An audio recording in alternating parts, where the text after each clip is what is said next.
Hello and welcome to the channel. If you haven't done so already, make sure to like and subscribe. I appreciate that so much. So let's go ahead and cover this topic. We're going to be talking about the Tesla Model 3 and Model Y heat pump failing.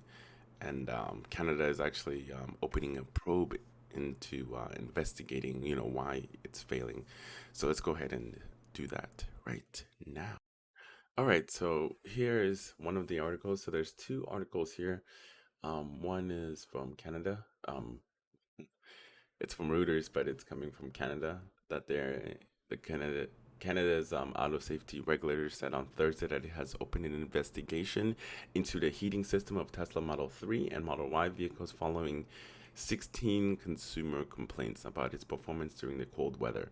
Now, especially in those areas where it's cold, like Canada, well, certain areas of Canada, just in the east, in California, well, not in California, we don't have as cold weather or extreme cold weather like the East Coast does, Chicago, East Coast, the snow.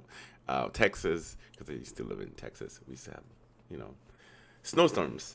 But yeah, regulator said that it has informed Tesla of the investigation. Tesla did not respond to Reuters' request for comment. In 2020, Tesla CEO Elon Musk Model Y heat pump is some of the best engineering I've seen in a while. It's the best engineering. It's just not not built with quality like the rest of their vehicles, so it's not lasting very long. Especially if it's from 2020 to 2021. It's been less than a year. I mean, depending on when you bought your Teslas, but it's only been what 2 years and it's already failing. Number of Tesla owners complained that the heat pumps are failing in extreme cold temperatures, according to Drive Tesla Canada, a Tesla news provider. The report said that heating problems happened even after Tesla's early last year's replacement faulty sensors in heat pumps in some 2020 and 2021 Model 3 and Model Y to address the issues. And it's not just happening in Canada, and Tesla's solution at the time was just an over the air update, but over the air doesn't exactly fix the problem if something fails within that system, you know. So you can send as many over the air update, but it's not going to fix a faulty sensor or wires getting fried or whatnot. I'm just giving you guys an example, just something else that's going wrong physically that has to be replaced within that heat pump or whatever. As story goes, several Tesla owners have reported that their heat pumps have seemingly stopped working completely in cold weather. Some of the drivers had to drive for many hours with no heat aside from heated seats. To be clear, we're not talking about mild winter weather, but temps in some areas of Canada dropping to negative 40 Celsius. Our Model Y could have killed my family today when the heat stopped working in negative 40 Celsius. Called service and the reset and auto didn't fix. Hour away from any service. Luckily, had family in an ICE vehicle that I could put my two kids under 3 years old in quickly. If this is known issue, why not send a warning to customers so that I don't put my family in this situation? That's why not? Because even if it's a software issue, it's one thing, but it's not a software issue, and it's up to 16 people complaining about it. It's a very small number comparing to how many vehicles that they made. So this could be just, but once the government start looking into it, it's not looking pretty good. And then maybe since this article came out about what 2 days ago, maybe we'll hear more people saying that they're having issues with it. But I think this was before they issued the over the air update. Well, at Elon, have some buyer's remorse. Last February had our Model Y in South Carolina for a month with no heat. New super manifold, thought it was fixed. New set of sensors last week, and now this negative 30. And I cannot say that name, so we're going to skip it. And a very cold 1 hour drive later, we barely made the supercharger. Cabin climate control system requires service. trying to get home from holidays and my children damn near get frostbite. I am all in on movement, but your engineers need to understand our climate. Why not have a cold weather package that includes a supplement resistive heater for extreme temperatures? Which is true. Every every country is different on the things that they require. Every country has different climates and different terrains that that the vehicles has to be adjusted so it can perform within certain parameters or whatnot. Um, so definitely agree there, and can I think that Tesla needed to invest more or like design a better system with the heat pump so it doesn't fail. But then again, it comes down to that quality that we're talking about. Their quality is not all that great, and I'm not knocking Tesla because a lot of manufacturer have has those quality issues. On my next video, I'm going to be talking about Toyota and how their quality has actually went down also, as well as Mitsubishi with the Outlander, making a crappy third row seat. The quality is really terrible right now. So if you're looking into buying a brand new car, I suggest you wait because companies are cutting corners left and right, and you're just gonna get a subpar product, and they want a shit ton of money for it, so it's not worth it. If you want a mini Tesla impacted by this problem, there are steps you can take while you wait for fix. Drive Tesla Canada recommends.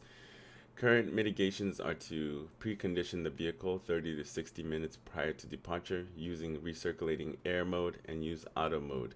Symptoms may still occur when driving in climates negative 15 Celsius and below, and if heat does not return, please park vehicle in a warmer location and allow vehicle to warm up, which is crazy.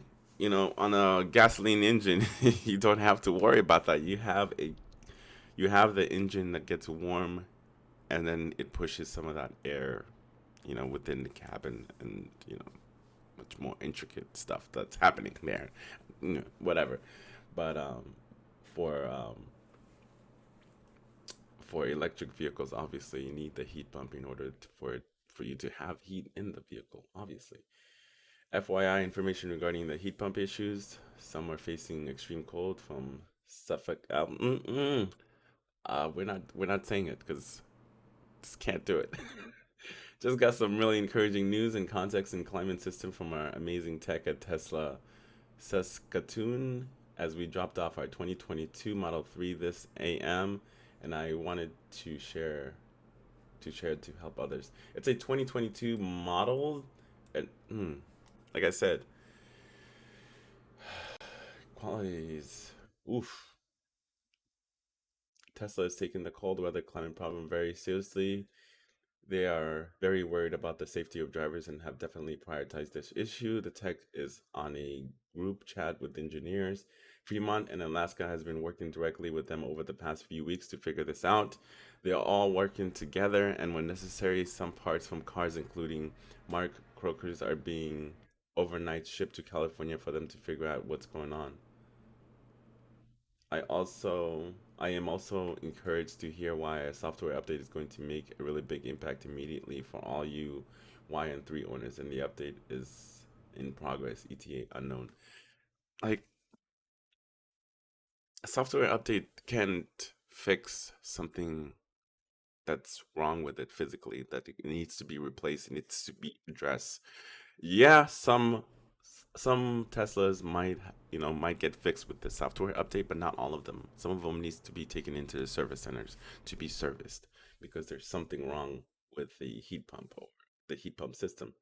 The heat pump system actually has the ability to work really well, even in temps colder than negative 30 Celsius, because there are two loops that use compression and expansion of the refrigerant, going from liquid to gas to liquid, and those loops can produce heat even in extreme cold.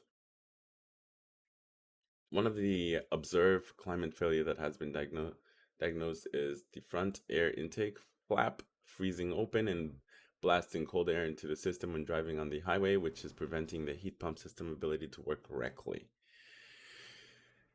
Flap is not functioning properly, and of course, they're trying to figure out how to prevent in the first place.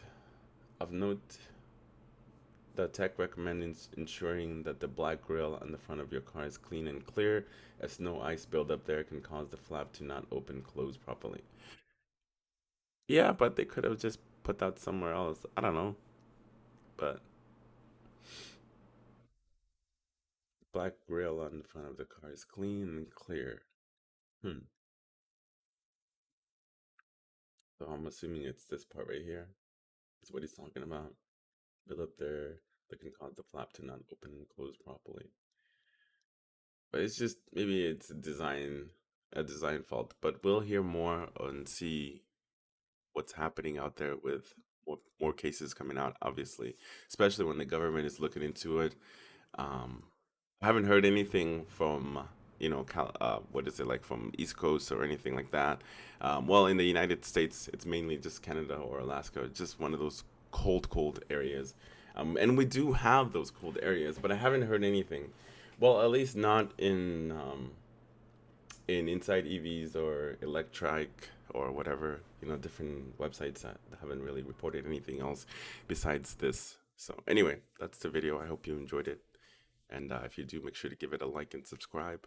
And yeah, make sure you also have a gasoline vehicle just in case. You don't know. You never know. You know, just make sure you have it as a backup. Don't go all full electric and then be asked out when something happens to it and you're stuck on the side of the road or something like that. I don't know.